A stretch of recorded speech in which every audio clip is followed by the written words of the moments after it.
And here we go. Hey guys, how you doing? Happy Wednesday. Hope y'all are doing well. Hail to the chat. Good to see you guys. We're gonna run the intro. Get this shit started.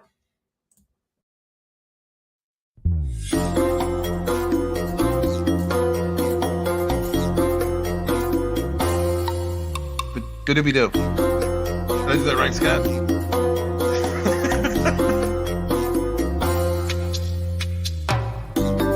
And there I go. I missed the other one.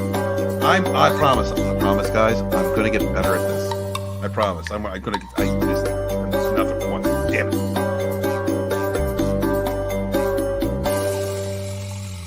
Booby-doo. I caught that one. I caught that one. It's like a whole minute, Scott. Can you cut this down to like 30 seconds? I have been complaining about this to him for 4 years? 4 years. 4 years now. Now I'm running the show. There once was a popular YouTuber named author Stephen Wolf. But he went into Mordor to bang an orc.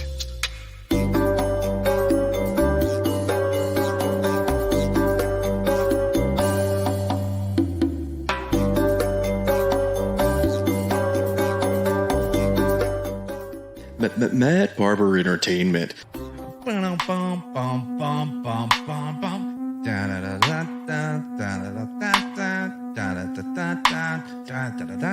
For life.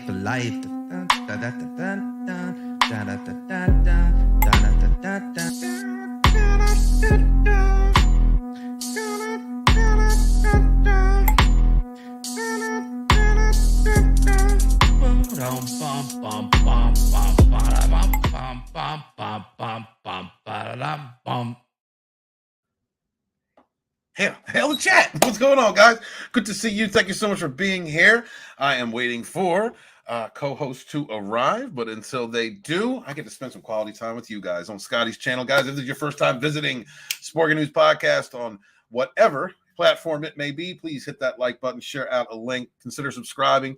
You will find nothing but the best content on this channel, some of the greatest panelists, some of the most real, intelligent, inventive, wonderful people are collected over here at this lunch table of Scott's, and so please support it and do me a favor. I mean, Scotty ain't telling me to do this. I'm asking y'all to do this.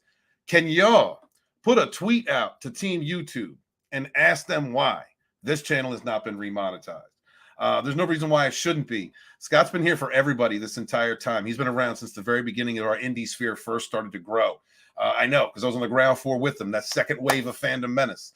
And we came and we helped to support each other and one another all across, no matter what you were doing, what kind of content. We were all here fighting for our modernness, fighting for our culture. And Scott's been doing that from the beginning. There is no reason why he should not be monetized. So please, guys, share out links for his channels, especially on Rumble and Odyssey. Share out those links too. But tweet out to Team YouTube and ask them why. Why is this channel not monetized? There's some great creators out there that are not monetized and really should be.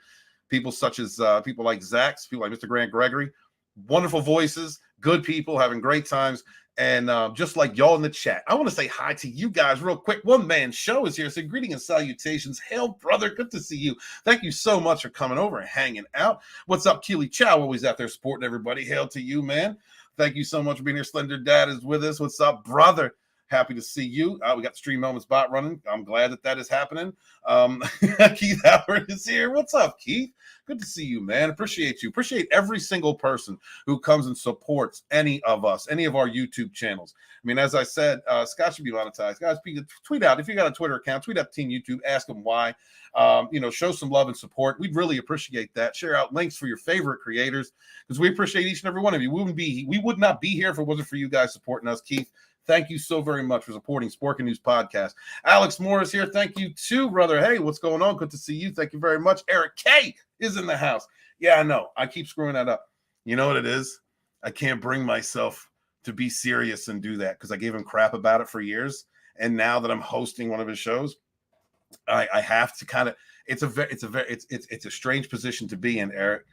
I don't want it. I don't. It's like, I don't want it. Good to see you, man. Appreciate you. Tina Bojan. Maybe this intro is the reused content YouTube is complaining about. I don't know where he got it. I think culture helped put them together. This is years ago. I believe that culture was the one that helped put them together. So blame culture. Hashtag blame culture. We'll just do that. Thank you, man. Appreciate you. He said, "What happened? I fell asleep during the intro." Yeah. Well, I mean, I'm just here facilitating. I don't put them together. 1 minute is a hell of a long time.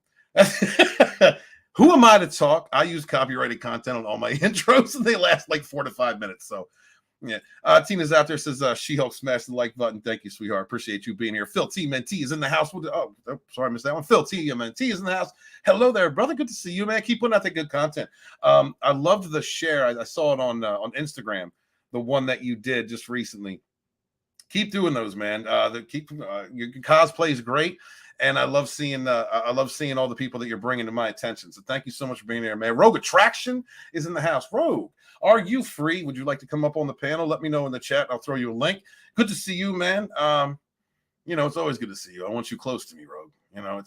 It's the name, and it was the scent. And I mean, it was the camaraderie that we had together when we met up at the Geeks and Gamers meetup.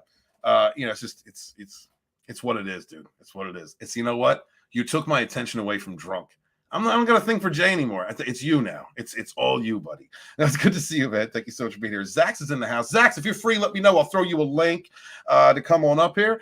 Appreciate you, man. Zax, another channel that should be monetized. Guys, matter of fact, throw out the team YouTube and ask them why Zax isn't monetized yet. Guys, please go check out Zax's channel. He has a wonderful lunch table, good crew of people over there. They're always laughing, entertaining you, fighting for a modern miss and doing it with a smile. And it's a great time to have over there. And Keely Chow supporting everybody. Just like I said, man, hail to you, brother, and hail everybody else. Let's see anybody else that I might have missed. Man, yeah, absolutely, brother. Absolutely, man. Support your independent creators. You're at the Magic Kingdom right now. That is awesome. I wish I lived your life. Have fun out there, dude. And I appreciate you taking the time to come and check out the channel and supporting Sporkin' News Podcast. I appreciate you, brother. Thank you so much. Says, I'm missing the picture of you in the intro of the dump. Well, I can't blame Scotty for that. There once was a YouTuber named Steve Walton who had a very aspiring career. He was writing words and books and stuff. But then he decided to climb Mount Methamphetamine in Hodor and bang an orc, and it just all went downhill from there, bro. So I can't. Now I'm a broken soul. Now I am a broken soul. All right. Now I have come back to the YouTube community in shame. Heartless, sexless, soulless, as if Shang Tsung had performed fellatio on me for 2 years. So I'm working my way back up, and Scotty's been good enough to help me out. And I appreciate that, man. I hope you guys are having a great time. Mr. Gregory, oh, cool. Be there soonish. I understand, man. Family first, brother. Whenever you can get here, that will be great. Thank you very much. It says, your B Army. Your B Army. What's up? Hail to you. Hail the chat. Look at the hail the chat. I love them hail chats. Thank you so much for being here. Appreciate you. It says with the Orc STD. Yo, Orc STD, man. Just drained you. Oh, man. Also asked by Black Angus. Black Angus, I'm not sure why he was demonetized. Actually, I was just hanging out with Angus and the Rookie Critic. Hail the Fandom Collective, guys. Please make sure to support the Fandom Collective. They have been out there. We rising together and helping out independent creators for the longest time. I think Angus stopped doing content for a while. He told me, but I can't remember exactly why. But guys, remember to support Black Angus. And the boss is here. I must have said something wrong. Hold on. Hold on. Hi, boss. Hi. I didn't even have time to get a hat because you suck so bad. Okay. There's many things you need to do. Okay. If you want to get past 2K. Okay. Oh, here we go. Now he's going to lecture me. I'm just saying, listen, you are, and guys, everybody out there, the 14 of you, wow, you only have 14 people watching. You guys are devoted. You guys are some of the greatest. Yes, that's what I was saying. Human beings we have. Truly have, really. But if you feel that you need, no, I'm just saying that was the wrong one. Here it is. Support this guy. Please get the to 2K. Look, he's even speaking the correct, like the. I thought right. That was special. Yeah. Old English. It's all about my family. Old English. You know. Yeah. Well, I lost this sub today, Scott. Well, you're pathetic. I did a short. Hold on. Somebody wants to say hi to you. Give me a second. Mm-hmm. Absolutely. I'm enjoying the transition. I'm enjoying the transition, Scott. Appreciate that. Yep, there he is. Yep, that's the man. Thank you, Keely. Thank you guys very much. Please remember to smash that like button, share out the link, support your independent creators out there. It's very important, man. We don't have an industry supporters. We only have each other, and we rise together. Thank you guys for joining us. We're a platform you are on. I am getting the first topic ready. Look at that. Commenting is dangerous. Hey, I made it to a live show finally. Well, it's good to see you commenting. Hey, brother, thank you for being here. Appreciate you. We are waiting for Scott's being a dad at the moment. He'll be right back, and some other panelists too. Scott ain't here, bitch. Oh my God, it's Edwin, motherfuckers. Listen. I'm saying you never called back. Okay, you said it didn't matter what I had down south, and you never called back. I'm just saying. You got to manscape. You have to manscape it, honey. Oh, right? you had no problem with the bush the other night. So what's up? What's up, Sporkers, you bitches? Edwin in the house, bitches. Edwin in the house. What is going on with that? Do you wax, or is it all? Are you like a bear? Is it like furry? And I don't even give a shit. Why is he grabbing his nuts? Like, what is going on with that? I'm just saying. Well, you have issues. Listen. Okay, yeah. If my area down there was a movie, it'd be Cocaine Bear. First to know, my pronouns are so thank you. The people have been asking for me, and I'm back, bitches. And only for a little bit, but whatever. Yeah, oh my God, stop calling me Bushy. Oh, that slut. Thank you, Mr. Grant Gregory. He understands when a woman needs to be a woman. Are you fluid? What's going on here? Excuse me? I don't know if you heard, but my pronouns are so thank you. The hell does that even mean? You are such a bitch. I am fluid as the freaking Niagara Falls. Mm-hmm. You're fluid all over the floor too, I bet. Yeah, I'm fluid. Like, I'm not as like if I was thinking like what you are, you're dried up like fucking Captain Marvel or something. Ugh, my prostate's a virgin, honey. Okay. No, you're like shriveled toes and stuff. You truly are.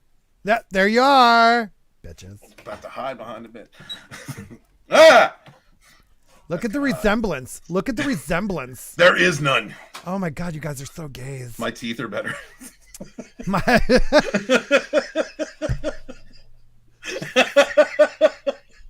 That's so lame. Oh, Scott's gonna be mad. His simping for RK Outpost and all that stuff fell. Whatever, simp. Mm-hmm. So what's going on with the comment section? I see Slender. Oh, yeah. Slender Dad. No one wants a slender one. You know what I mean?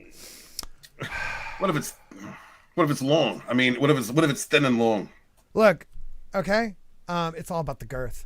I was gonna. My new single's dropping next week, and that's actually the first single off my new album called Edwin. Don't call me Edco, and it's or actually, I'm sorry, that was the first. No, EDCO, pronounced Edwin. And the first song is Girth. Girth. Hung like a Coke can, or like tuna, Coke, whatever you like. You're not hitting bottom with a tuna can. I need this as my intro. I'm blue, da da dee da da da da da da dee da. I used to go to the clubs, but they're so bitches. Mm-hmm. So what's up? What are you doing? I was going to talk about Star Wars and stuff. You should love that. It's inclusive. All right? There's all kinds of pronouns in it. Excuse me. Don't assume you know anything about me. Oh. Okay? One night of massive passion doesn't make you my man. Oh, I know enough. Yeah. You remember this?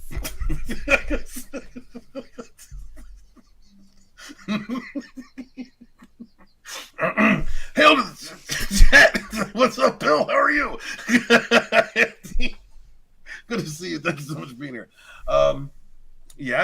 Guys, please support the channel. And you know that Rogue is at the Magic Kingdom right now. It's Oh. magic. You want to talk about somebody hot? Tommy and Pam, so hot. Those two, hot. Mm-hmm. Absolutely. Hot. Yeah. Call me anytime, teacher. It's the musk. It's the musky smell that he has. That's what it is. Mm. And Darren keeps me going. I love Darren. That is a man. Okay, like you, Sallywagger. Oh. Darren, man. What's up, Darren? Good to see you, man. Appreciate you, brother. Thank you so much for being here. Yeah, Darren. Sorry, but it's not Edwina. Okay, could you just take down these goddamn comments so they could see? What? How did you? Why? Bubbles? Where's my bubbles? What? God, you turn off everything. What did you do? What do you mean? What did I do? I don't even. I went to Sporking. Look, Scott maybe or Sporking. What a gay name. Sporking may be the CEO of this little company, but I am the CFO, bitch, and I protect the money. That's right. Okay. And while you're at it,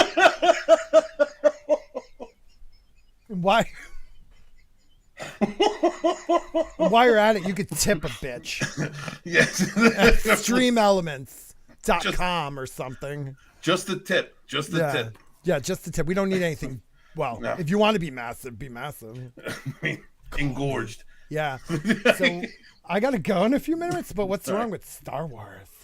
Well, let's see. What isn't? Guys, excuse me. Appreciate you being here. Thank you so much. Hit the like button, share out the link. Support Sporting News Podcast. We appreciate you. Mandalorian actor Carl Weathers promotes upcoming season 3 by claiming it's part of the Star Wars multiverse. Do you know what Apollo Creed was hot. Apollo Creed. Yeah. Did you just assume I didn't know something? Were you about to mansplain did. me? Oh, first of all, but I believe you're it. pathetic. I am the CFO. I'm on top. Always. So, yeah, multiverse means more than one verse. Same as the first. I, Henry this I am. What a great song. Yeah. So You're so uncultured. I mean, do you even care? Do you even care? Ed, how do you pronounce your Scott let Edwin on the show. Do you really think he cares? No, I'm hosting. No. Yeah. Jesus, I've had so many people come to me like, Walton? And I was like, sorry, everybody else said no. It was like between Walton and Yeti, lesser of two evils, you know? I hate you. So Slenderdad's so right. Yeah, Disney is Slender Dad. Disney is rolling Star Wars, and give him a tip if you wouldn't. No. We're live on Rumble right now too, bitches. Awesome. Yeah, We're supposed to be. Why is it not? Early. Is it not? It's not. You're the CFO. What are you doing? Son of a bitch! I totally thought I hooked that up. I even put in the destinations and everything. I'm the bitchy secretary that will give Fellatio to get ahead. So you better get the fuck away. This is live on Rumble. That's so weird. Whatever. Thank you so very much, Soul Sass. We pretty appreciate you. What a great song. Dong, da, dong, dong, dong. Thank you, Boosh. Much appreciate. Wow, it does say live, but it's not coming. Wow. It's not coming? Dude, even Rumble doesn't want to share me. Oh, my God. So I'm going to share the Rumble stream. You're a toxic bitch. Rumble is very diverse. Excuse me, guys. Yeah, stop coughing. Jesus. Sorry. God. Anybody in the chat? Does anyone in the chat actually really? I'm glad that you're all here to see this. Mm-hmm. Proceed.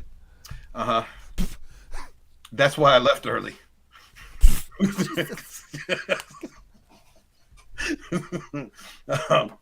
need a ponytail or something. God, this big thing is so big. What did I tell you about length? Okay, so you asked the question before I go, and the question is this: phrasing. Excuse me. I'm gender fluid, so I can go back to that if I want. The Mandalorian actor Carl Weathers promotes upcoming season 3. I read that. No one gives a shit. No one no. That's me. Yeah, I think I pretty much agree with that. The chat's pretty much said that. They've talked about everything but this since the article came up. So It's sad. Next, Zax, why don't you come on, or Mr. Grant Gregory? Why are you guys blowing off Walton? So I have to be here. Saying a lot about Walton, isn't it? Yeah. You know what? You know what? You said go ahead and let anybody in. I threw it in the rogue chat and nobody said anything. Oh God. Like no, that's okay. We're gonna let you just. They might say something about Scott though, because people don't like Scott sometimes because he's so awesome. Yeah. He thinks. One man show, absolutely. Yeah, one man show. Yeah, don't care. I stopped watching basically all of Disney for quite a long time after the end of Last Mandalorian series.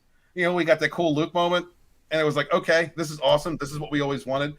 Only to find out that Gina gets fired, and it's something that Kennedy didn't want. They had actually sneak it around her in order to get the scene played.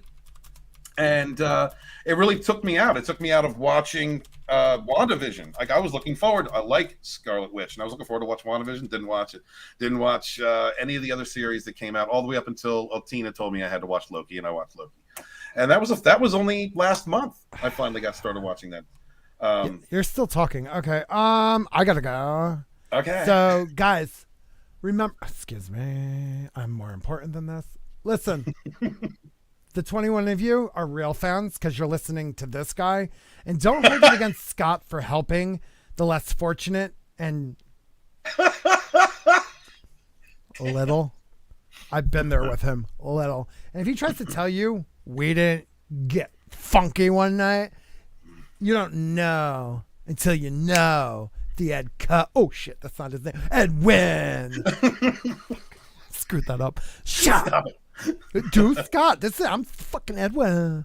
Thank you, Edwin. Appreciate you being here. Oh, you're still talking? Zax, please jump on with him. He's so sad. I know you have something in a little bit, but join this bastard, please. Please. I'm going to send the links to some people, okay? All right, man. All right. Good night, chat. Remember to use your tip.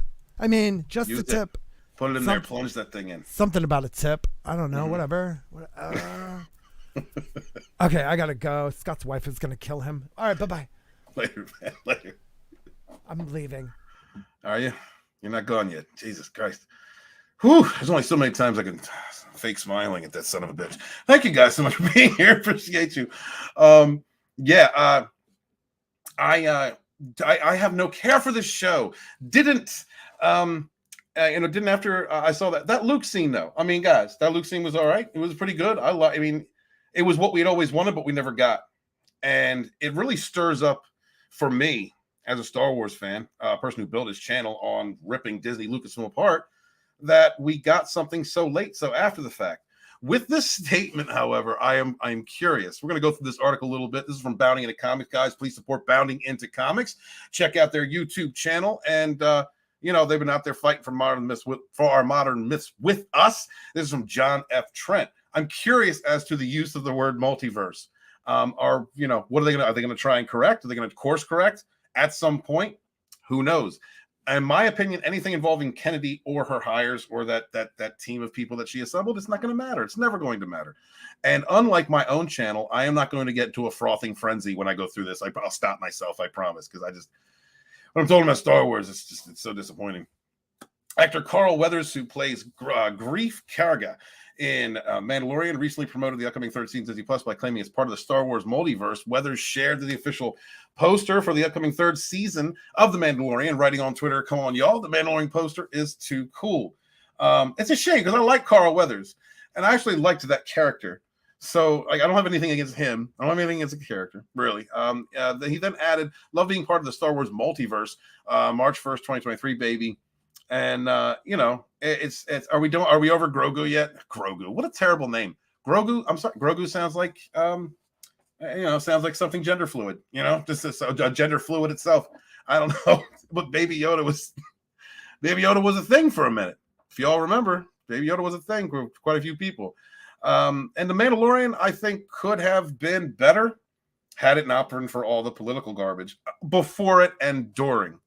I mean, I look at this. It's hard. I try to separate the art from the artist, but it's difficult for me when you have the actor who plays the main character basically called 72 million Americans Nazis, and then you had a co-star make a comparison, not calling anyone a Nazi, but making a comparison as to the historical reference to cancel culture, to how cancel culture resembles what was going on then. And she's kicked out.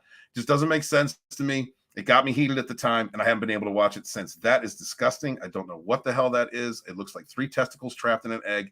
I can't take my eyes off of it. That's really I can't even. What is it? It's a key ingredient of what? I don't know. What is it? Is that an alien? What the hell is that? I can't. I'm gonna. Okay, I gotta do this. It's unclear whether Weathers meant the Star Wars multiverse. There hasn't been such a dynamic created in Star Wars. Star Wars traditionally has an expanded universe, which included a number of comics, novels, video games, and more that I can't even look at this. We all know this. And George Lucas and other creators, after the wild success of the original trilogy. Oh my God. Can you imagine if we had got Heir of the Empire on screen, guys? Could you freaking imagine? I wanted something like that. I definitely wanted more of the expanded universe. And there's a lot of it that I don't know. But what I read, I loved. And the characters were a lot better than what we got. Let me see. The blue person should be in The Mandalorian, whatever Mr. Shizor. Yeah. Absolutely, dude. Absolutely. There's another great character nobody got to see on screen. I would have loved to be able to see Vader, more on screen. We get Vader a little bit in Rogue One, and that was awesome. And then we got him I watched Kenobi up until we saw Darth Vader, and I was not impressed. I was not impressed at all. You can't tell me. I don't care how long Kenobi's been sitting on his ass. You can't tell me that he is that much of a bitch. And he is that. I mean, I get the psychological damage. I get all that, but I get the fear, and I get his power maybe being reduced because he's trying to hide himself within the Force, or from his. But it just. Yeah, definitely. Shizor should have been in there, man. Let's see. What else? Let's ask Edo about a sandwich. Yeah, that thing's already gone. I don't know what the hell that thing was. That was my first time seeing that thing. I don't know what the hell. There was a captain of the Star Wars theme park. Was it the captain of the Star Wars theme park spaceship? I don't know. I've been out of the loop, Darren, if that was in the theme park. I've been out of the loop for a year. I'm kind of still catching up on a few things. So I could not tell you, but let's see. Oh, One Man Show said Luke's scene was fake and glaring. Yeah, it was fake, but it was more Luke than we got out of anything Disney Star Wars. It was more than anything we had gotten. It was like it was enjoyable.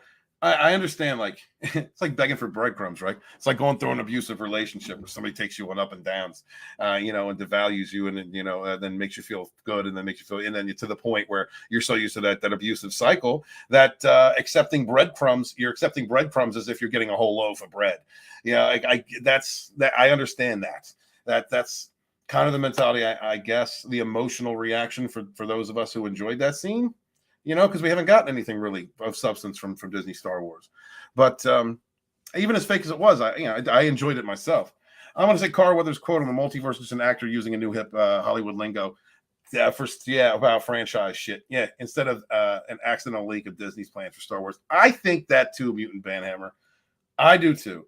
I think by multiverse, he was thinking that the various shows, because it's not a multiverse. They're all set in the same timeline, which is all going to end with Last Jedi, so it doesn't even matter. Nothing matters. None of this really matters.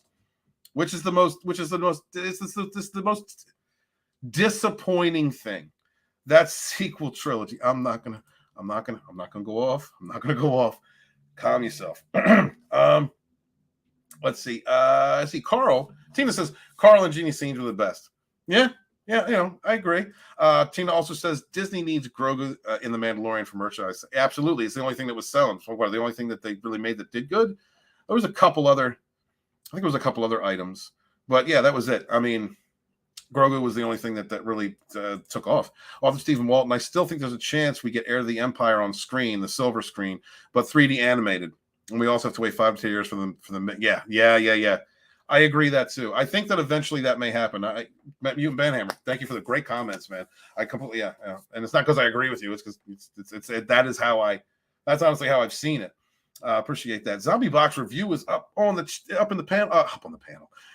In the chat, what's going on, dude? Good to see you. Thank you so much for stopping by, brother. Slender Dad says, I like the Revan story, but I don't trust Disney to do it justice at this point. No, I don't want to see Darth Revan be done by them. No. They need to do some serious cleaning house. Seriously. There was an article that I was going to cover, but I decided not to because nobody cares about Indy 5. Nobody really does. And there was a leak report, a leak apparently saying that they're cutting Phoebe Waller-Bridge out of the movie a lot. Like, I don't care at this point. We're dealing with a franchise that has been so beaten to death. Lucasfilm under Disney's under the Disney umbrella has been beaten to crap. I don't trust them at all. So we're right, Slender Dad. But in the future, like Mutant Banhammer's saying, 10, 15 years from now, we might get some of these stories that and done well if they finally gone so broke from being woke that they might actually want to make money again, or Lucasfilm gets sold, to another company. I don't trust Disney with just about anything at this point. I appreciate all of you being here. Thank you so much. Please hit the like button. Share out the link. Soul Assassins, read the EU, better characters, and use of Luke. Absolutely. There's a lot of great YouTubers out there. Soul Assassin, name out a few. You're an EU fan. Name out a few YouTubers that do some really good EU content. There are a few out there that love the expanded universe and cover it well. Let's see.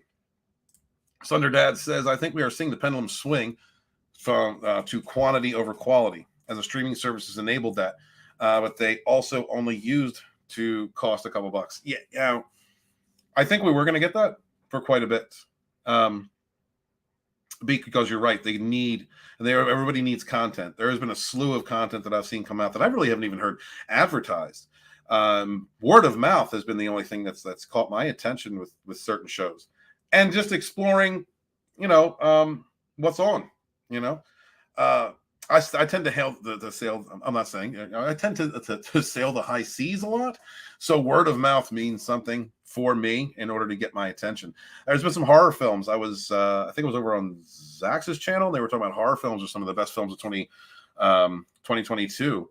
And it's just films I never even heard of that have a lot of potential. Our actors, directors, stories that haven't really been promoted because we are inundated by the swamp of bad, under quality, just like I said, quantity over quality entertainments or movies or shows that are being pushed out at us, and there's no real care for it. Let's see. Bill says, isn't there a fan casting where they want Keanu Reeves in Star Wars? Yes, for Revan. And I think that would kick ass. But I wouldn't trust them now to do it. You know what I mean, Bill?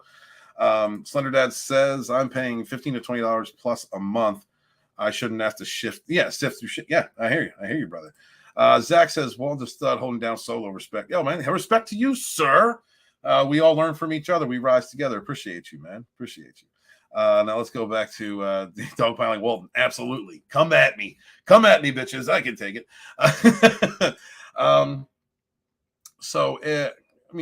However, the expanding universe was officially turned into Legends after the Disney purchase, which was a heartbreak for a lot of people. I understood the move, but it was a heartbreak to that community, man. That was like the first real backlash. The EU community were taking out advertisements to save the expanded universe, which they should have gotten. All things being fair, right? You have these movies that meant a lot to a lot of people, the original trilogy and the prequel trilogy. I'm a prequel fan. I love the original trilogy. I grew up on it. I will sit down and get all kinds of fifis watching the original trilogy. The prequel trilogy is like where it's at for me. I love that story. I'm an Anakin kid. And those people that kept that fandom like fervently alive were the people who were into the books and the comics, was the expanded universe crowd. They kept the shit afloat while the rest of us were, watching the movies when they came on, or buying the toys from the movies, or we all put our part in to keep the franchise, to keep it relevant, because it was relevant to us. It meant a lot to us. But those people that spent all those times waiting for the next comic or the next book, that really delved into that universe, that part of the continuity, they deserved it. All of us fans deserve decent storytelling. We definitely deserve a good sequel trilogy. But it should absolutely have been based on that expanded universe. And I'm sure that even if it was, there would be people out there complaining because it didn't follow continuity the way that they saw it, or probably, it may not have been a perfect adaptation of the books. Probably not, but at least a respectful one.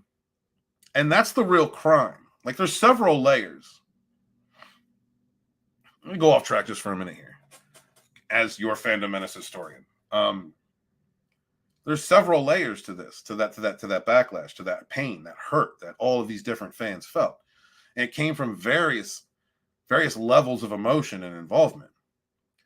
The ones who you'll see, the ones who are hurt the most, the ones who are absolutely just had been destroyed and are angry and are hurt the most, are the EU crowd. Because they were truly robbed. They invested their time, their money, their energy, their imaginations. They got together. I loved it. I read some of the EU. I played the games. That was my expanded universe, was playing the games, But they really did deserve it. And so, like, a lot of us have checked out of Star Wars. A lot of us have checked out of it. Those of us that were, just into the, I don't want to say just into the movies, because it all meant something. It meant something to me. But, the time that it takes, to read books, to really invest yourself, to cosplay, to get into the comics, to be that faithful and dedicated into something, into a lore, to keep the fandom alive between the breaths of periods where you had these trilogies. And, after the prequel trilogy, when the first Phantom Menace was up, because some of the canon was wiped out from that series. But those are the people that kept it alive. That's the real crime, and that's why you will see. That's why some people don't even want to talk about this anymore, and that's why you'll see some people just get really, really aggravated or really hurt if. And it's not up to you, but if you can't, or at least in some way, appreciate how much it hurt those people who were that invested in it, that were robbed of it. All of your stories don't mean shit.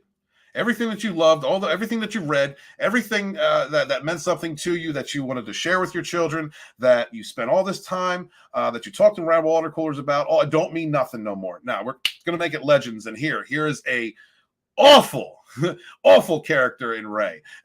Terrible story that doesn't make any sense and is not a continuation. And by the way, we're going to bring back your characters from the original trilogy, and we're going to dance around like marionettes, completely unrecognizable. There's a lot of levels of that pain. And my love to you guys who enjoy the sequel trilogy. If you do, if you enjoy Disney Star Wars, enjoy what you like. That's also a very important part of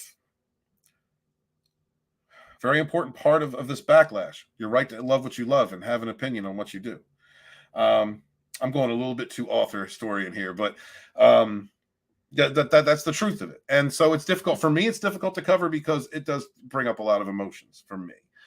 So I'm going to go through the chat, see what you guys think, and then we will move on to our next topic. Please excuse me. I got a little bit of a cold. And let's go back up here a little bit. Thank you guys so much for being here. Greatly appreciate you. Please smash the like button, share out the link. If you are here on Rumble or Odyssey, thank you so much for being here. Please consider subscribing if it is your first time.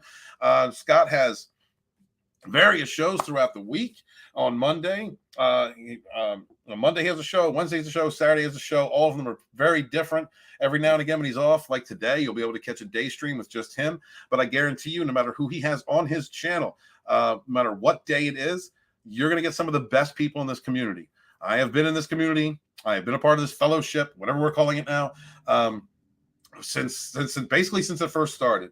And I can tell you without a doubt that my man Scott, Sporking News Podcast, surrounds himself with the very best, the very good-hearted, those fans who really enjoy themselves, being good people, expressing themselves, and are looking to grow, have talent, and can all make you laugh. So please, guys, check out this channel more often. Subscribe if it's your first time here, and please send this man just a tip if you will. I greatly appreciate you guys. Thank you so much for being here. Let's see, Bill Barkley. He liked to blow bubbles for fun. Oh yeah. Whoa. I don't know Bill Boosh, where we go with that? I must have lost something in the chat. I must have lost something because I don't understand. I don't understand where we went. I ain't going any further up. Matter of fact, that's where it's stopping, Boosh. I do got a man crush on you, but that's where it's stopping. One man show says, not sure how to feel about this exchange. Okay, there's something really gay going on in there. Disney is wrong with Star Wars. Absolutely, dude. Absolutely, man. Let's see. Add an evening show. Oh, sorry. I guess I went too far back, my guys. Thank you so much. Appreciate you, Eric K, for sharing out links. And yeah, please share out links and smash the like. Let's see. Okay, you know what? I think the chat might have jumped on me so much that I lost y'all. Please excuse me. Walnut's going underwater now. Okay, am I? Sometimes my guys? I apologize. My internet, Florida internet's crazy. It gets flaky sometimes, and if I lose signal and I start, I apologize for that. I will go off camera if I see it, and that usually helps with the signal. Thank you, Slender Dad. Zach says they should have at least created the EU and made some of it canon. It was, I was a big fan, but it got diluted eventually. Yes, like the cherry picking that they did could have been done with more respect. Absolutely. And it wasn't going to be taken in by the fans after we got the sequel trilogy, and not just the sequel trilogy, which in my opinion is an insult to Star Wars and the fans, but the actual insults to the fans, the reasons for some of the changes, the comments that we get out of the writers group at Disney. I mean, y'all, I have some of that content in my book, The Fandom Menace Volume 1, A Fandom Betrayed, which is available on Amazon. Audiobook is also available, narrated by Robot Slow-Mo. If you guys want to check that out. But Phantom Menace Volume 2 is going to have a lot of quotes and examples of what I'm talking about, of the type of attacks that the fandoms were under by these creators. Star Wars, Kurtzman Trek, and Chibnall's Doctor Who.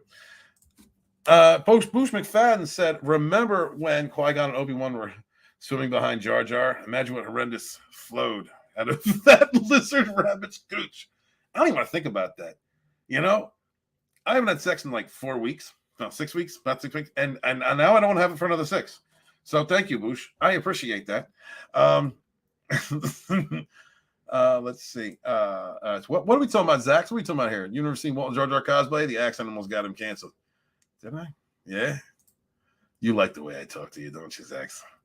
I like you too, buddy. You're that wine guy that ties him to the ceiling. I know it. I can sense it. You're a dirty guy. Let's see. We need to have someone talk comics that have cosplaying Leia in a slave outfit. What? Comics are doing that? By the way, my God, we have to continue. Keely Chow. It is very important, actually, because our brother, DJ Odyssey, who is going to be helping me with the Doctor Who chapter, the Phantom Menace Volume 2, is actually raising money to get in a slave, and he will put on a slave Leia costume if we do. If you can, anybody can find that link, please throw it in the chat. And this is very important. This is something that the whole community is going to come together. We're going to get Drew Taylor to wax his balls in his ass because, if he's going to wear that, he absolutely should. So Supreme Heretic is going to be Supreme Waxing, DJ Odyssey. And it's going to be, we're going to have Pickles and we're going to have Pickles and Shellback are going to be holding DJ, protecting him, holding his shoulders as the whole community comes behind DJ in a very heterosexual way to support him, to thrust forward As he completely embarrasses himself and the entire community for us. Please support DJ Odyssey. Check out that fundraiser, guys. If you could go to DJ's Twitter and let's do this. Actually, he's trying to make up money for his truck. His tractor died. Man's a farmer. Tractor went down. Needed to have it fixed. And it was a large sum of money, and he's just trying to recoup a little bit of that. So if we could, because the whole community could come together and embarrass him by putting him in a Slave Leia costume, and just the chance of Drew Taylor waxing his ass, I just think I can't let that go. I can't. We love our friends here, we absolutely do. So let's try and get that to happen. Beware the Drew, beware the wax. So thank you guys. All right, we're going to move on to our next topic. I greatly appreciate you guys being here. Thank you so much. There are some Wednesdays where people are just so busy. They've got other things going on. Life gets in the way. And it is difficult for Mad to get here. It's difficult for, Mr. Grant. He's a family man, other people. Tina's sick or she'd be on the panel. My love to you, Tina. Hope you feel better, sweetheart. Mr. Bojan, take care of our, take care. We love your woman. Thank you for sharing her with us in this community. So please help her get back to health. We all love her. Thank you very much for allowing us to have time with your lovely wife. Please make sure to where the hell was I going with anything? So, make sure to. You know what? I don't even remember. I can't do two things at once. I can't multitask. That's my problem. I was trying to bring this up and I can't multitask. No, I really appreciate you guys being here and supporting Spork and News podcast, man. Thank you for supporting this channel. Scott's one of the best dudes we have in this entire community. He has, if you guys have known me for a long time and know my channel for a long time and how I present myself and my brand and my beliefs, then you may understand that when I say someone is one of the best people that we have in this entire indie sphere, that's where it's coming from. Honest, integral, hardworking, loves what he's doing, loves us, appreciates each and every one of you. He's doing this because of his appreciation to all of you. And I would greatly appreciate, as I said earlier in the show, if you could tweet out to Team YouTube and ask why my man is not monetized. Same thing for Zach and same thing for Mr. Grant Gregory. And apparently, I think it's a different situation with Angus. But I'm going to talk to Black Angus, find out what's going on with him. Let's see. Matter of fact, I think I'm going to have Angus on Rogue here in a couple weeks. Let's see. Will exist Batman. Yes, let's do Batman. Let's do Batman. I don't mean actually do Batman. I sometimes I don't phrase things correctly. Let's see. Did I lose many people? No, I didn't. I only lost 2. Good. Right now, Scott's going, God damn it, Walton. All right. So Matt Reeves hints that the Batman universe will continue to coexist as the new DCU is forged by James Gunn. Fucking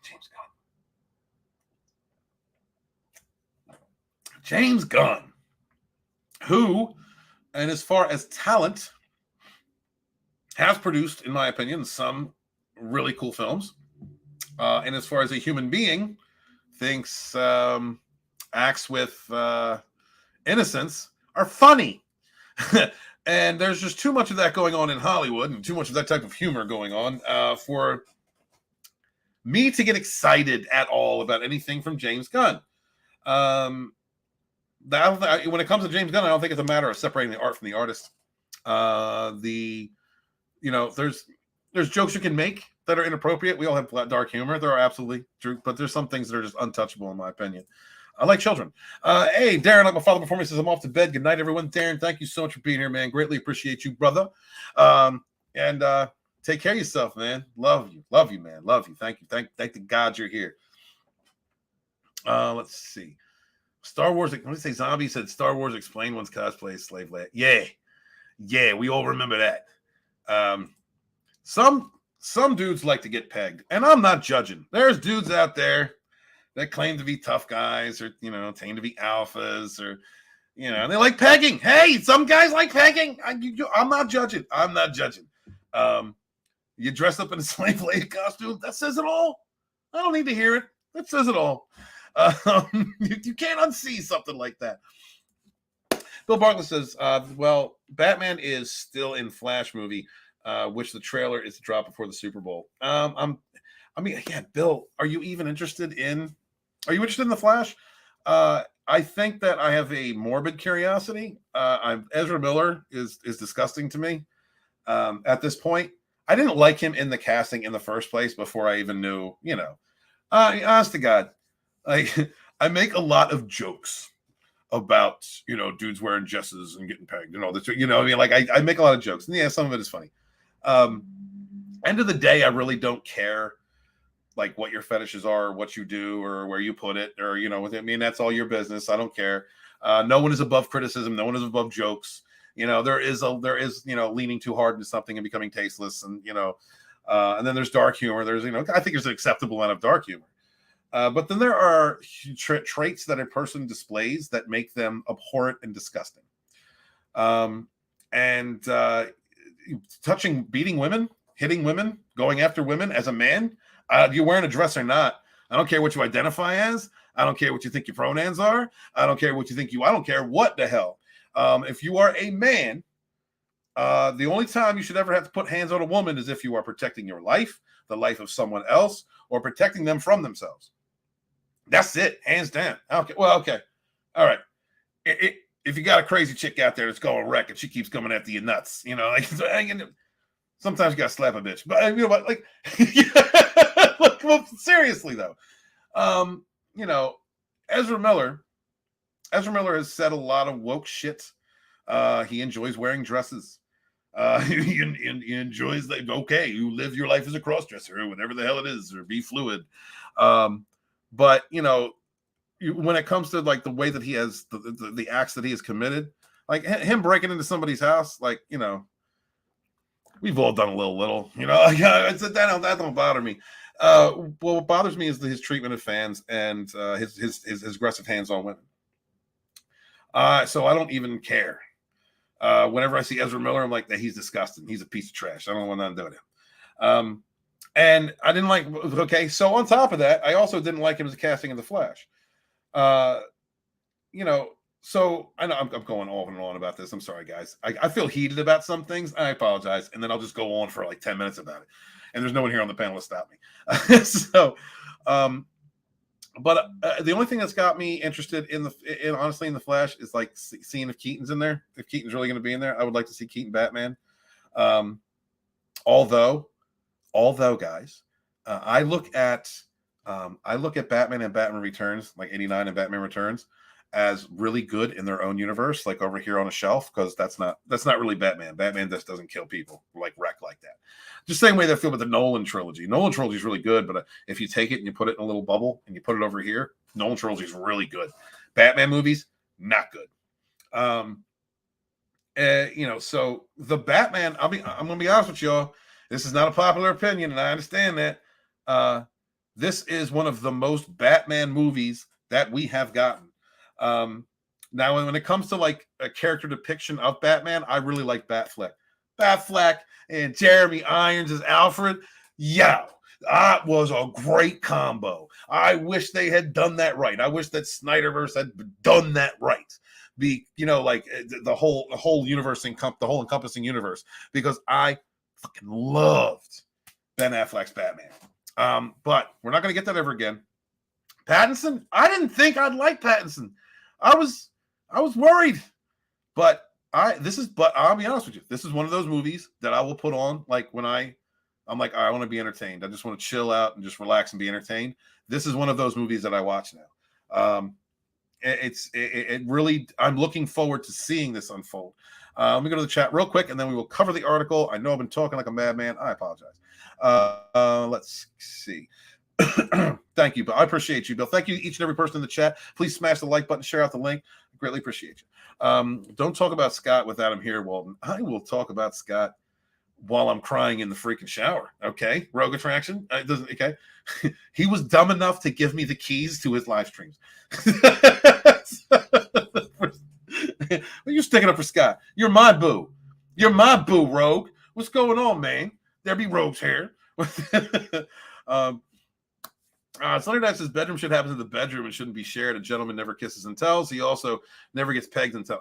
No doubt. Yeah.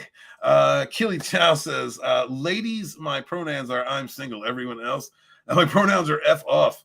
Hot damn. Y'all are salty out there in the chat today.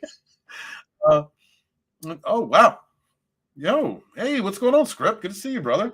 Good to see you. I just had some free time and I saw the link, and it's been forever since I've been able to talk with you live on a stream. How's it going? How are you doing, sir? I'm doing great, man. I'm doing good. I've seen it's been a long time, man. What's with the beard? We have a beard now? It's cold in Canada. Awesome, dude. Yeah, man, it's good to see you, dude. What have you been up to lately? Lots of work, which has been very nice. I started a Patreon just so I can try and get content out to you guys and not have to worry with all the YouTube stuff, which we know here, especially on this channel. YouTube did the mean thing of demonetizing our boy Scott. Yeah. And so I'm doing that. It's text reviews you can read, and also it's discounts on some of my script consulting packages as well for the patrons. I actually just dropped a free post for everybody on the Night Court pilot that debuted last night. So feel free to check on that. And if you want, sign up. If not, whatever. I'm not here for me. I'm here for you guys. What's going on? Yeah. Yeah, appreciate it. Guys, if you would throw a link out for Scripts Patreon, I would appreciate that. Thank you very much, mods. So the best mods on YouTube, appreciate you. We're just talking about the Batman being encompassed in having its own universe alongside the new DC expanded universe with James Gunn. What did you see the Batman? I haven't had a chance to talk to you in a long time. What did you see it? We've only had a couple of DMs on Twitter over the past few months. But yeah, I did see the Batman. I thought it was probably one of the worst Batman live action films put to screen. Oh, really? Yeah. Yeah. I mean, break it down from Script, because I trust your opinion and I liked it. That's fine. I don't know what I want to hear. Just break it down. Well, okay. Riddles should be riddles. That'd be nice. What they weren't riddles in the movie.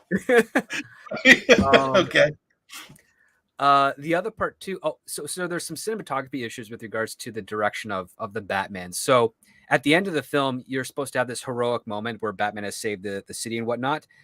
You don't do that from a god's perspective looking down on the character. You do that from an ant's perspective looking up. Like you don't have Batman below us looking up and be like, yes, we've saved. It's no, we're looking up to the person who has pulled us out of the abyss. That was what Batman did in that scene, and he's not. It's a shot that's shown frequently on social media and with some of the advertisements. He's all covered in mud, his cape's billowing, and he's looking up, and everything is kind of okay. But you don't show that shot when the hero is victorious. You show it when the hero is kind of at odds with the villain or the antagonist. And you can see the exact same type of shot in the original Batman film when the Joker is in his helicopter after Batman has just destroyed Axis Chemicals.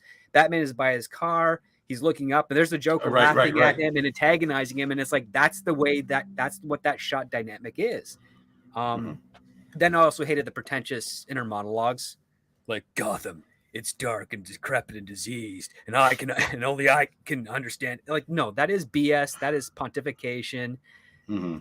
It bookends the film, but it's stupid because it doesn't actually carry over. There's no more him inner monologuing or whatever in the midst throughout that film. It's at the beginning, it's at the end. Batman knocking on Penguin's club's door asking for entry. He doesn't need to do that. He's Batman. He just enters. Right. Batman wearing armor, also stupid. Because it's like, Batman's a ninja. He doesn't need armor. He's too good. He is too fast for you to even squeeze a trigger to get at him. Like, that's how good Batman is. That's what's scary about him. Okay. I don't like the fact that Alfred is the one that's doing all the decoding for the ciphers. That's a Batman job. The Catwoman subplot is completely irrelevant to the actual plot of the story. It's like her dad's a mob boss and she's angry. Okay. What does that have to do with everything else going around with the Riddler? Nothing. It's a red herring. It's thrown in there to chew up time. They don't have chemistry either. That's the other part. So Pattinson and Hendricks, Kravitz, sorry. Pattinson and Kravitz have no chemistry on screen. And then you also have the fact that Commissioner Gordon, that actor Jeffrey Wright, is completely wasted in the role. He's too good for what he's doing. He is. I'm like, He I is. was You're fine right. I'm perfectly fine with him being like, Gordon and what have you. He's a good enough actor to pull it off, but Definitely. he's wasted. They don't do anything with him, and it was disappointing because they don't even find the Riddler. He turns himself in. I mean, Right. we're there again. It's all basically just one step after the other, and then this happens, and then this happens, and then this happens. The cause and effect isn't really there on the whole. We don't even fully understand the motivation of why the Riddler. You are kind of led through it. You're right. You're right. There's no motivation as to why the Riddler is really doing this, because he's other than he's crazy. Yeah, he's crazy, but he's trying to justify it. And it's got this really ham-fisted, oh, I'm a social media pundit guy getting a bunch of quote-unquote incels to rally for my cause and do something for me. But the motivation really isn't there. And there's no reason for him to try and destroy Gotham City either if he's trying to save it. Think about it. And now I've only seen the movie once, and I saw it on streaming, and I was just like, God, this is terrible. I've seen it a few times. I was just telling the chat, it's one of my go-tos. I'm glad that we have two completely different perspectives. It's perfectly fine that you do, but I'll put it to you this way. With the terrible movie that is Batman and Robin, I know why Mr. Freeze wants to freeze the world. I know why Poison Ivy wants to get rid of mankind. I know why those two are working together to achieve that goal. I have no freaking clue why Riddler is doing anything he's doing. Yeah, I understand. Yeah, I got you. I understand. And, you really have brought a couple things to my mind. Now I'm going to watch it again and think your script was right. I'm going to let you know, script. Yeah, go right ahead, brother. This from Bounding into Comics, guys. Please support Bounding into Comics. Check out their YouTube channel, and they've been fighting for a modern myth for a long time, and using headlines in their first. It's the first line of their articles. Only John Trent does that, and I love him for doing that. That's how you know it's a John Trent article. Script used to say that all the time back in the day. Yeah, man. So the new DCU by James Gunn. I was also talking about. I think that James Gunn has given us some pretty good films. Personally, I don't really approve of them as far as his ability to write and direct. I do like some of the things that he's done. Do we care? Do you care that there is going to be two different universes that are going to coexist at the same time between the new DCU and the Batman universe? Oh, I wouldn't hold your breath on the Batman universe. Really? Have you heard anything? Well, the stuff that I've heard is that they initially said that they're going to have the Batman 2 come out in 2024. That was the initial announcement. It then got delayed, and it's a movie that was delayed before a script and pitch was even done for the sequel. That is a bad sign. Hollywood doesn't like to delay things that are hot. And I'll put it to you this way. The reason we didn't get a Man of Steel 2 is because Man of Steel did not perform. And Warner Brothers was so shaken by the reception of the original Man of Steel that they're like, we need to save this. We can't do a sequel. Let's bring in Batman. That always brings in tons of money. We got, even though The Dark Knight Rises didn't do as well as we wanted, it still made a bank load of money. We can piggyback off that, save this franchise, and then get it back in gears to compete with Marvel. Well, guess what? Batman v Superman didn't perform well either. Yeah. And they also put in Wonder Woman. They had the DC Trinity in it, and it didn't even make $1 billion. And it should have, because that's the first cinematic debut of those three characters side by side, shoulder to shoulder. And then Warner Brothers panicked again. And so we'll just get more superheroes. We'll get the Justice League. And then they brought in Joss Whedon. Zack Snyder sadly had his personal tragedy, and that movie did not perform the way they wanted it to either. Right. So, and I'll put it to you this way. When Iron Man hit Marvel, it did so well, even though it didn't make $1 billion or anything. It did so well and was so well received. They started pushing Iron Man 2, and Iron Man 2 came out before some of the other Marvel movies that they already had planned in pre-production. That's how good, that's how studios work. If something hits and it's popular, they try to fast track it to get it in there so they can still ride that wave and make that money. If the Batman was really the financial hit, that some people like, say, Matt Reeves is professing, they would be saying, Matt, stop dicking around, turn in a script, let's get things moving, and let's get this thing out as soon as possible. Instead, what we got from the trades is, yes, the Batman 2 is being delayed to sometime in 2025, but no solid release date is scheduled. Oh, wow. And I'm like, oh, then that means it's pretty much done. And right now they're working on the Penguin. The rumors going around is that some of the ideas Matt Reeves is playing for the original sequel is going to be woven into the Penguin. And it is also speculated that Robert Pattinson will be reprising his role as the Batman in the Penguin HBOMax series. Okay. And if that goes into production in 3 weeks, and it was also rewritten last fall because the initial scripts that were turned in were not very good. Really?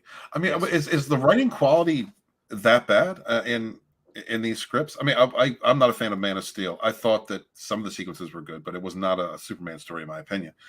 Do you think that writing and production? Do you think that the writing of these films is like why they're not catching up the attention or the inspiration or the money that they should?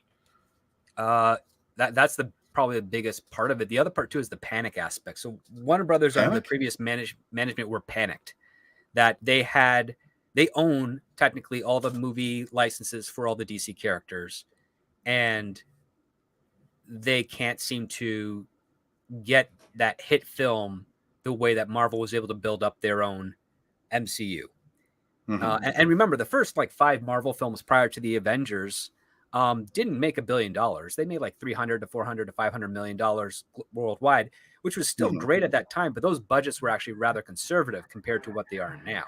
With Warner Brothers, they didn't have conservative budgets at all. Man of Steel was like a $200 million movie, and it didn't need to be. Batman v Superman was like $250, and they just kept on going up and up and up, and they kept on basically throwing good money after bad product. And they used David S. Goyer, not a great writer, but he's been around for a while, so he can help get things funded. You've got Chris Terrio, who wrote Batman. I think he worked on Batman v Superman and Justice League, but he is also one of the key screenwriters of Star Wars: The Rise of Skywalker. So again, not a good quality there. But he's one of J.J. Abrams' friends and go-to guys, so he's got the name, so they go with him because they're not looking over quality, they're conflating reputation with quality. But also the other part too is that if you're really good, which means you give out quality, you start to build a reputation. So it's a catch-22 where how did they actually get their reputation? Did they get it because they helped out on something small and they worked their way up and they built up that reputation and they built up that quality? Or did they work on something with a famous director and the director just decided to give him a pat on the back and a good reference and say, yeah, this guy will do what you'd want to do. And then all of a sudden the studio's like, well, why didn't we make the money we thought we were going to make when we hired this guy? You think? I mean, I think that when you have a budget like that, when you're throwing a ton of money into a film, it takes away from the quality of writing. When you don't have the money, it's like Babylon 5. One of my favorite shows. They didn't have a huge budget, so they had to concentrate on the acting and use every bit that they could for the set. The story is what mattered, and the story doesn't have to matter anymore because it's so cheap. It's so much cheaper to do digital effect set pieces than it was 30 years ago. Yeah. 30 years ago, you had to pick, okay, if we're going to do a set piece, what is it going to be? How big is it going to be? And how many times can we do it? And it's like, well, you might have 3 times at most, 3 huge set pieces at most in your superhero film. And that's all you get. And it's like, okay, well, if we're only going to get 3 set pieces, 3 big ones, how do we make the rest of the movie entertaining so that those set pieces, are just built on top of it? Now it's like, well, it doesn't matter if the stuff in between the set pieces is entertaining. We can do a set piece for 45 minutes. We can have Superman and General Zod beat the crap out of each other for 20 minutes ad nauseum in Metropolis, destroy the whole thing, and people will love it. And it turned out to the audience that no, the majority of people didn't love it. I mean, there's a reason why they didn't just do a Man of Steel 2 sequel. They said, nope, we need Batman. And then they doubled down. It's like, we now also need Wonder Woman 2. Like, that's fear. and with the writing today, it's really just with the streaming services being brought in, they need content. They're starved for it. So they are grabbing anybody that has some sort of accolades or reputation that can also be easily controlled by producers to just put out stuff so that they can put it on their networks or streaming service. Someone in the chat was just saying that earlier. Like it's quantity over quality now. You know, they're just trying to push stuff out because you have all these streaming services that are coming out. There's one content, and so we're losing quality entertainment because, and like they're just trying to fill this big void that they've created with shows. And I don't even see advertisements for most of these. I haven't even heard of. There was movies that came out in 2020. I was on Zach's channel. There was movies that came out in 2022 I didn't even hear of that apparently people loved. I think I have heard RRR more times in the last last 3 weeks than I had in the last 8 months. I think Culture had mentioned that movie once and said it was really good. And then I was over on Zaxxas and they were all praising it. And I was like, okay, what is this movie? It turns out to be it's a movie from India, and it was highly praised. There's so much being made right now that I don't even know really what's coming out if it's not something on my Twitter feed, to be honest with you, or something on my social media feed. You know, I've been really busy and working and writing at the moment, but I don't. Do you foresee James Gunn creating a DC cinematic universe that could be of any worth, that could be substance that fans would actually enjoy? I think it's statistically likely. I mean, he took the Guardians of the Galaxy, a very low level, almost unheard of group of characters, and made them A-list in the film. One of the things that James Gunn is quite good at doing is he knows how to tap into the emotional heart of the audience and bring that to the surface. And we haven't gotten that with anything else on the Warner Brothers side of things. He was also hired, because of the success of Guardians of the Galaxy, he got permissions to do things that no other director in Marvel has been able to do prior to him, which is that he's really? able to story. So he's one of the few directors that he can storyboard every single shot, and he doesn't have to be told what effects or what things he has to write or direct around. He does it all. Like, he has full control. He's had it since the first Guardians of the Galaxy. He's had it up to the last one. You can check his Twitter feed. He's got actually a couple of pictures of just sections of storyboards that he has put together, which are like a foot high, stacked on top of each other. And he's like, this is just this is like 3 small sequences, but he storyboards everything. And he has full control. He writes it. He does it all. He's not a director for hire like some of the other ones are, where they're brought in. They're said, okay, these are the scenes you do with the actors. We already have the digital effects being composited right now. You don't have to worry about that. For James, he does it all. He's like, no, we're doing my effects. We're only doing my effects. There's no alternatives that Disney likes to pay for and then just discard and not even use. It's all kind of intimately his. And because of that, he was in charge of the cosmic side of the MCU. But when Alan Horn freaked out and terminated his contract without consulting Iger or Feige, Warner Brothers snatched him up. And rightly so, for the work that he had done there. And he pitched them the Suicide Squad. And if you watch the Suicide Squad and Peacemaker, both of those projects are clearly mocking Zack Snyder and the previous regime, WB's take on the superheroes. It's blatant. I mean, it's trying to be overly violent and grotesque, but they're throwing jokes in it because of how ridiculous it is. Wow. And it's quite clever, and it's quite brilliant. You even have like Peacemaker, when his show, he talks about how like Aquaman has sex with fish, because, and he's just making fun of the fact that, these are not the heroes that we're seeing are very pathetic, to the point where even this no-name character is making fun of them. Right. And because they're not encapsulating what the heroes actually are. That is genius. And the reason I suspected the reason he's doing this is because he's like, oh, great, I get to write these characters, but I'm stuck in the sandbox that Warner Brothers made for themselves, and it's full of cat crap. So what am I going to do? Well, okay, I'll make fun of it. Now he's been given the reins with Peter Safran, and I'm like thinking, man, if I was in his position, I'd just wipe the slate clean and be like, yep, forget it. I'll keep some actors. Maybe they'll play the same characters, but screw it. I don't want that cat turd infested sandbox. spilling over into my new sandbox that's being made across the street. Right. I'm going over here. I'm taking my toys with me, and you guys can go home.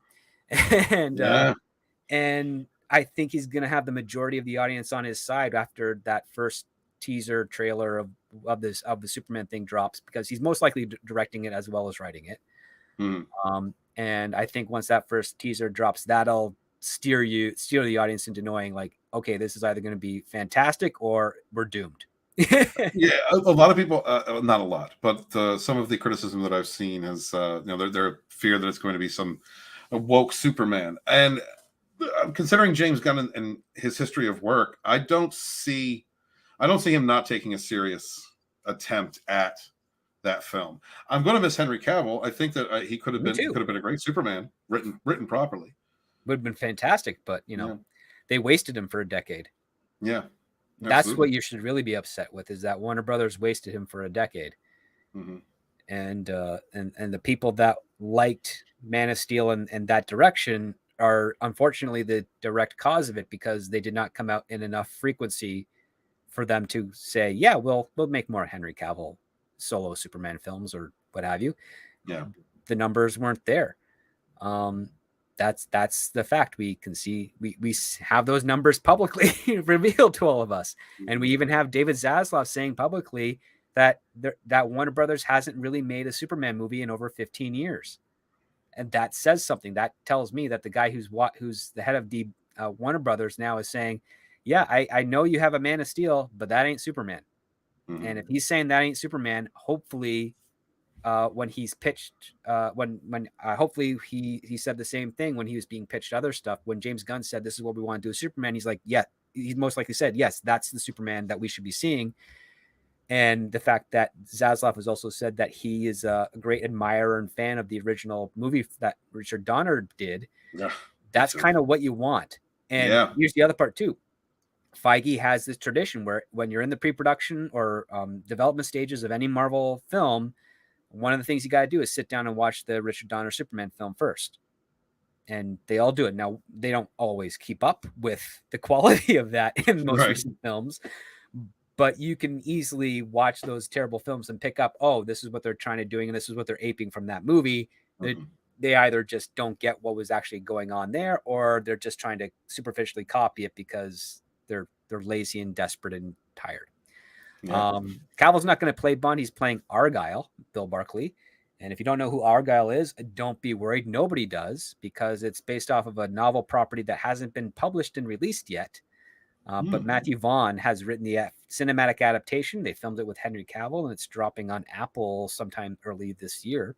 Really? And it's an homage to the 80s action films of like Die Hard and Lethal Weapon.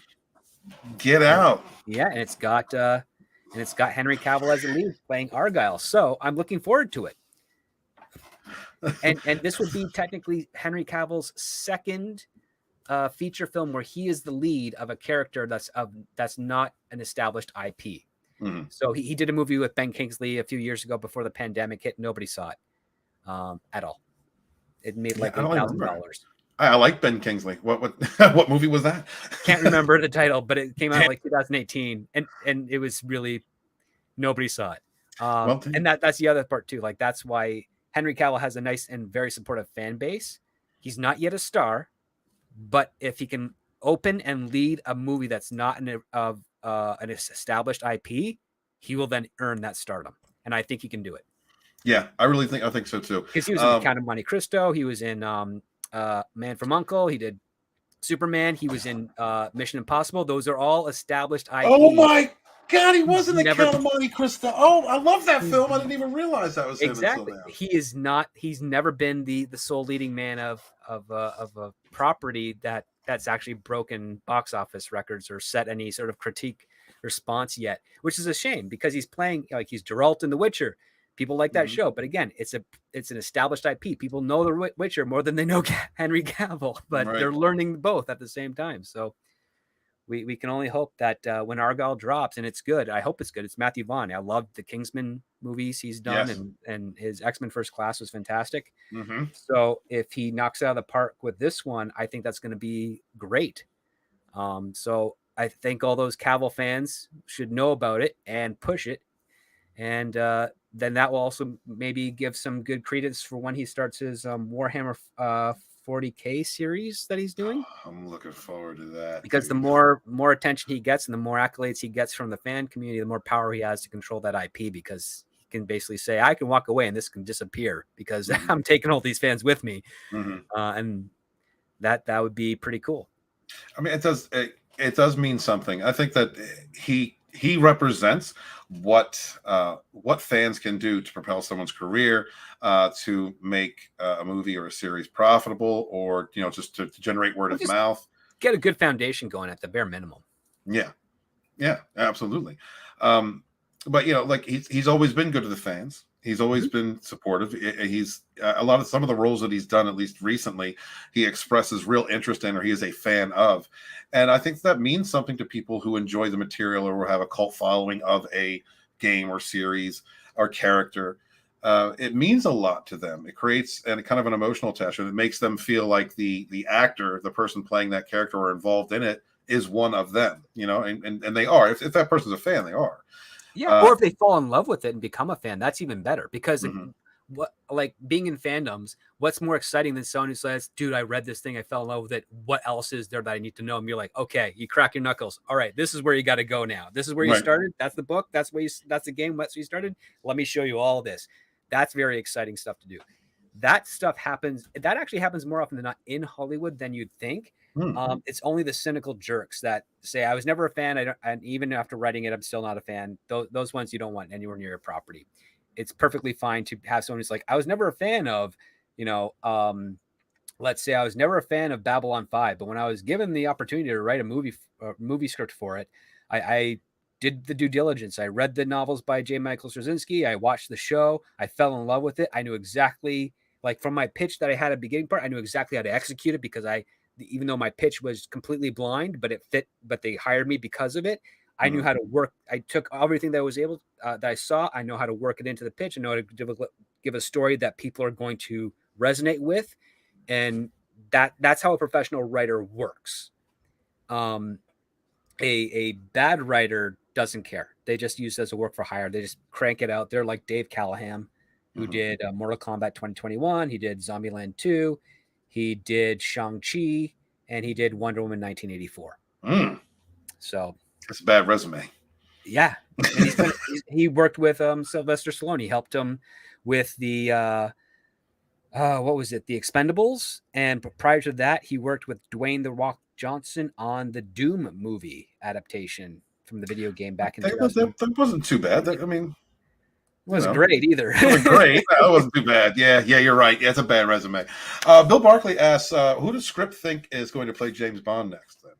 I think the rumor is the guy who played Kick-Ass and Quicksilver in the Marvel films. Really?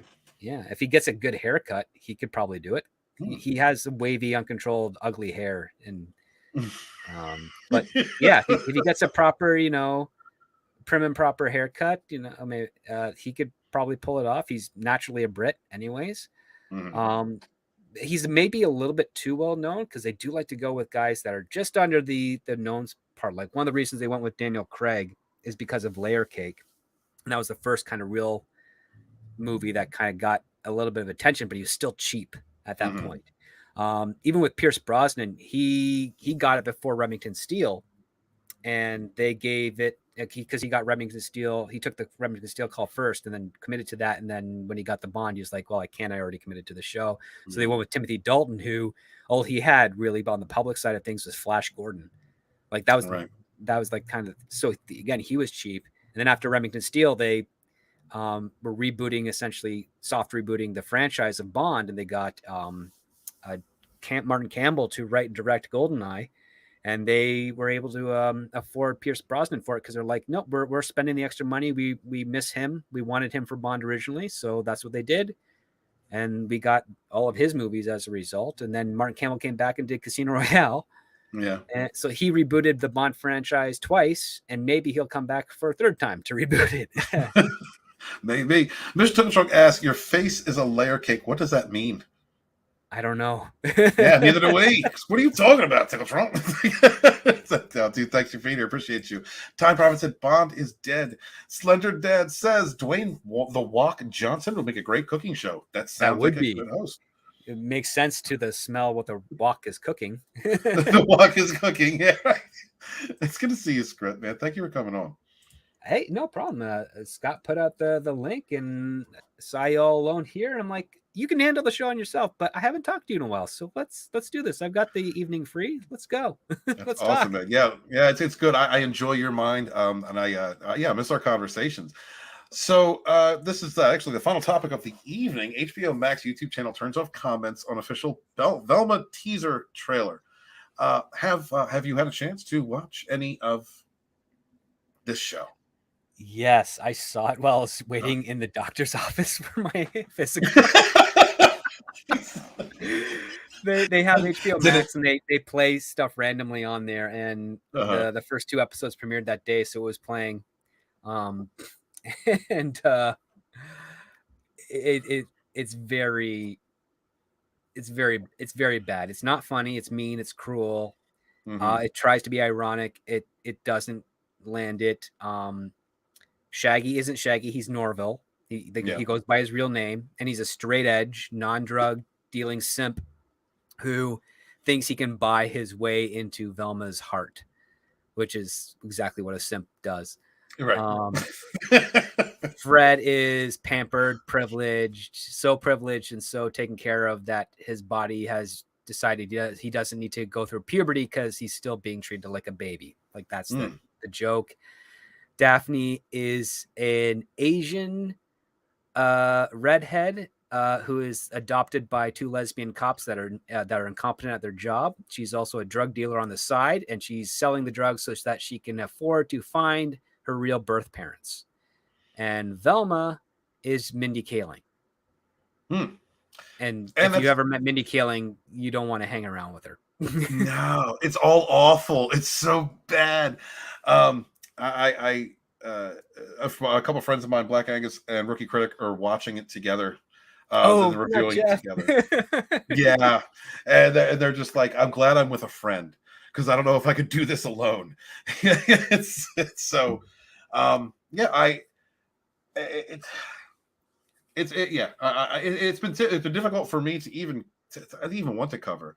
It's just one of those things that's it's obviously poorly made. They're trying to be nasty to fans of the original show, like it's obvious when you see there's a difference between I think a production taking chances and trying something new, or doing a race swap, or coming at a story with a different angle and it just being bad, and then you creating characters and situations specifically to try and take stabs at a section of an audience or a section of people. And that's what the show comes off to me as. Like you said, I think you said it perfectly earlier, like it's a very angry, an angry show, like an insulting show. And that's the way that it comes off to me. So there's no enjoyment in it for me. I mean, highlighting this article, Batting in the Comics, guys, please support Batting in the Comics, support their YouTube channel and their Twitter account, and thank them for all the good work that they do out there. We appreciate them and being able to cover their work. Is the one thing I wanted to cover is turning off comments when people are expressing their opinions. Does that, in my opinion, that works against a company? How do you feel? Is that a company protecting its an IP, or is that an insult to those fans who are trying to express themselves wherever they can, if they're upset with what is being done with one of their favorite shows or characters? Well, it's a double-edged sword of interactive social media. So beforehand in the 90s, you'd put out a bad show, and the only thing that you could do is not watch it and tell your buddies over the water cooler how bad it was, and now you're not going to watch it again and watch something else. That was how you did your signal. Right. Then in the later 90s, when message boards came about, you would then have message board groups about how terrible a show is or how great a show is. I remember. And it was still divorced from Hollywood because they wouldn't always know where to find it or see it because it was still young.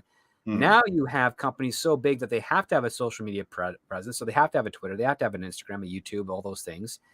And one of the benefits and also faults of that is you can have direct interaction with your customer base. And that's where they can go to your channel, YouTube or YouTube, Twitter, what have you, and say, yeah, your show sucks. This is why. And they might not want to hear it. Or we also see the other part too, which is that Warner Brothers has become very astute that campaigns by small people can be forged and used to make it look like the numbers are not actual numbers. Whether it's in the negative or the positive, they don't care. They just don't want the data skewed because their budgets rely on that data. In the case of something like Velma, I would not be surprised if Zaslav knew this was going to fail because this was almost completed by the time he already took power. So he had to get it out. He couldn't write this thing off. And I think he used it as a general data point that he could throw on HBOMax and be like, listen, people are going to watch the first 2 episodes that we drop and nobody's going to start watching the follow-up episodes because it's so bad. This is another example of why we don't throw $7 million after a show over and over and over again. We just cut it. And we invest that money into something else. Right. I think that's what he's doing. With regards to the comments being turned off on the channel, I think that came not by HBOMax themselves or Zaslav. I think that most likely came from one of the producers on the show who's like, we want to keep this show afloat because this is a paycheck. We cannot allow for people to negatively criticize this show on any platform that we control because we want to keep our jobs.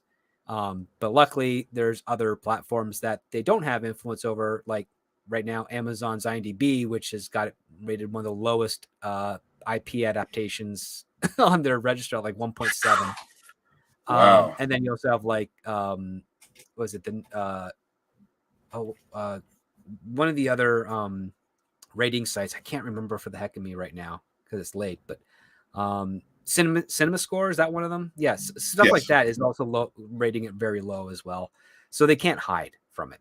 And they're trying to say, and Rotten Tomatoes is also hugely low. They're trying to say it's review bombed, but again, Disney has put in so many things in place where you can't review bomb anymore. Like you have to have proof that you've watched it in some capacity. And yeah, that you just can't hide from it.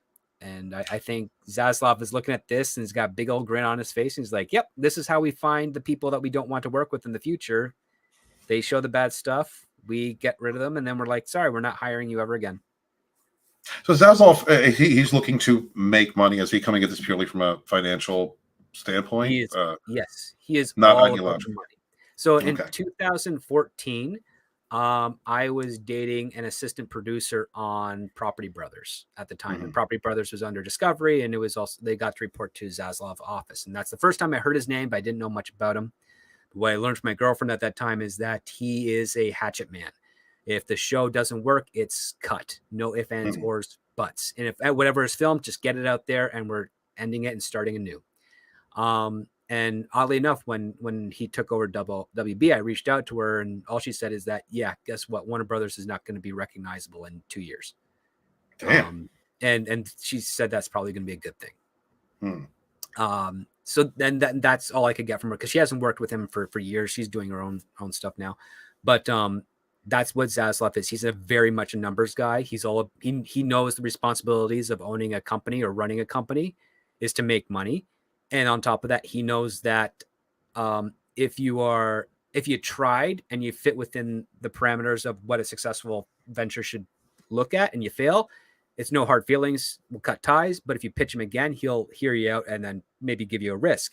However, if you do something that is blatantly obvious stupid and it doesn't work and he'll still listen to you again, but the likelihood of him giving you another shot if he doesn't see a change in pattern is incredibly high. It's not going to happen. I think that sounds like something that the industry needs at this point.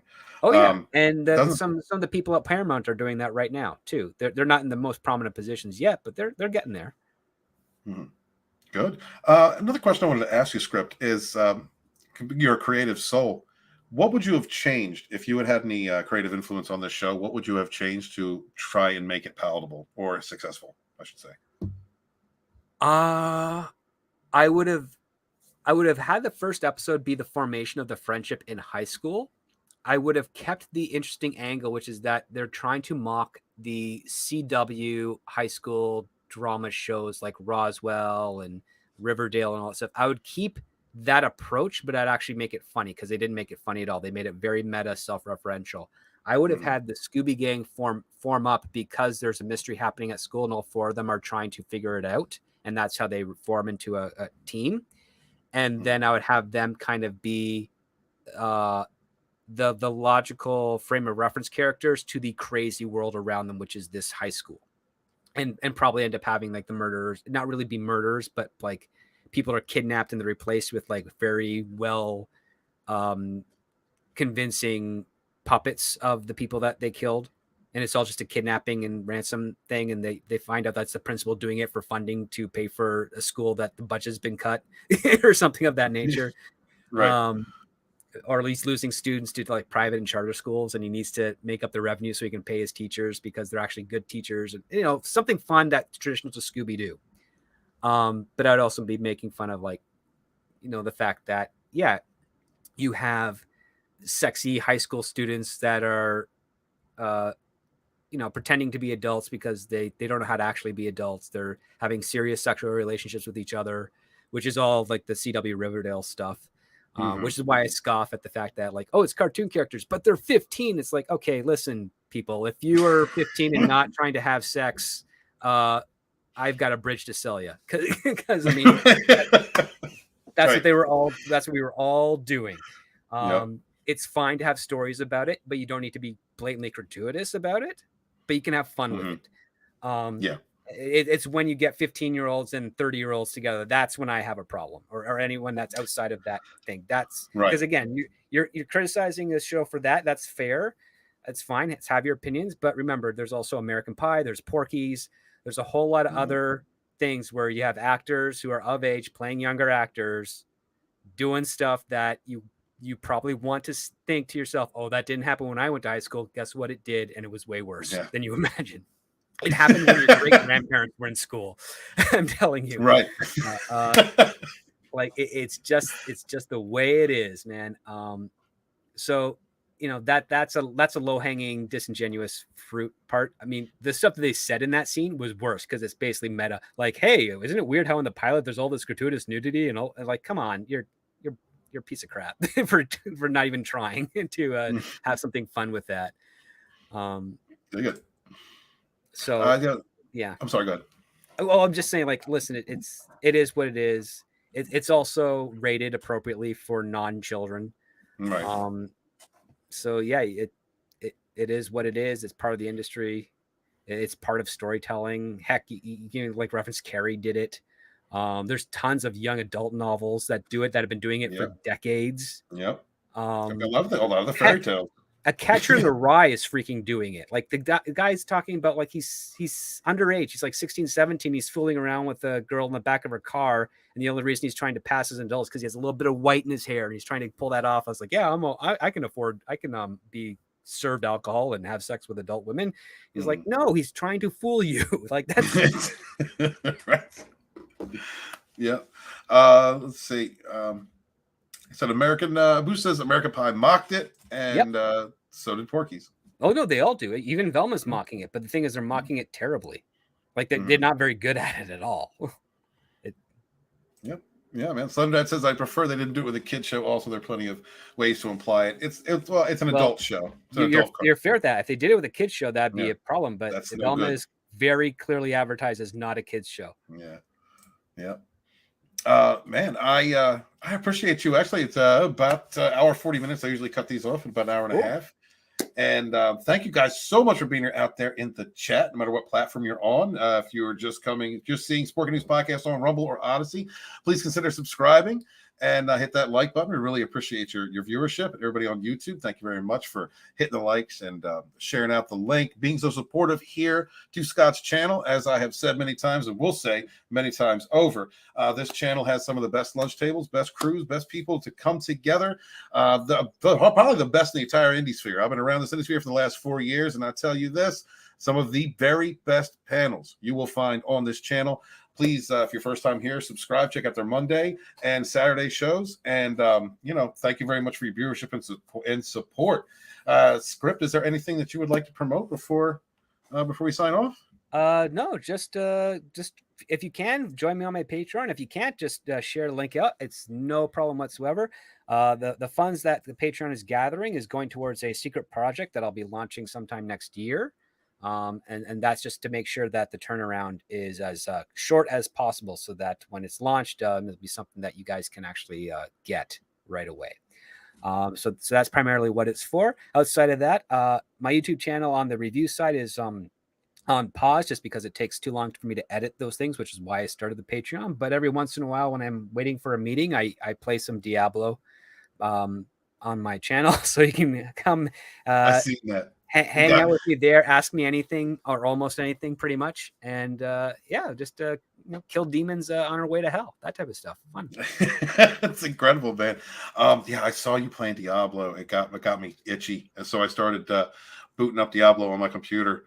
It's rare to find games from the 90s that still hold up that well today. Yes. Let alone games from like 2 years ago that still hold up that well today. Yeah, well, I mean, I'm waiting for Diablo, the newbie Diablo, to come out. My son and I had a lot of fun with 3. Actually, there's a game that I play every now and again. I play called Master of Magic. I wish they'd make a sequel to it. Have you ever played that game? Sounds very familiar, but it's not ringing any bells. Yeah, early 90s DOS. So if you ever get a chance, is it like a you type in the text to do stuff? No, it's a game, or is it more? It is Civilization with Magic, is what it is. Okay. I remember this. Yep. If it's Civilization with Magic, I remember that. Yep. Love it. It was a favorite of mine back in the early 90s. Man, I appreciate you being here. Thanks for coming in and saving me. I appreciate your Script. Oh, dude, I listen, it's an opportunity where I got to talk to someone I haven't spoken to on a stream in a while. So everything just aligned great. And I'm happy to be here, happy to chat with you. It's always fun. It's always fun being on Scott's channel, especially when he's not here, because you always get way more traction for some reason. You can talk more too. He's not talking over you. Oh yeah, he's fun. No, I really appreciate it. Thank you to Scott for allowing me to host yet again. We'll be back next week, and we'll let you know what we're going to be talking about. Usually put that out on a Tuesday. And hopefully Matt will be able to be here. Some weeks he's unable to, and it's a shame when he's not, because I love hanging out with Mad, Mr. Grant Gregory, and the amazing crew that helped to build up the energy for this Wednesday show. And I'm honored to be here and be able to host and speak with you fine people. Thank you guys very much for being here. I appreciate you. I am author Stephen Walton, the Fandom Menace historian. Be good to each other. Wash your hands, wash your ass. Be good to each other.